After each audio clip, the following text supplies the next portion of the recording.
غیر مسلم کو دعوت دین پیش کرنے کے لیے خط۔ بسم اللہ الرحمن الرحیم۔ کمرہ امتحان 7 جون 2024۔ میرے ہم جماعت دوست منک، اس پر سلامتی ہو جو ہدایت قبول کریں۔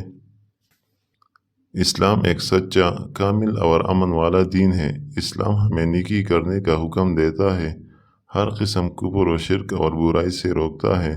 اسلام قبول کرنے میں دونوں جہانوں کی کامیابی ہے۔ اللہ تعالیٰ کے احکام پر نبی کریم صلی اللہ علیہ وآلہ وسلم کے طریقوں کے مطابق زندگی گزارنی چاہیے اور صرف اللہ تعالیٰ کی عبادت کرنی چاہیے۔ جو شخص اللہ تعالیٰ اور نبی کریم صلی اللہ علیہ وآلہ وسلم کی اطاعت کرے گا، اللہ تعالیٰ اس شخص کو جہنم سے نجات دے گا اور اسے جنت عطا کرے گا۔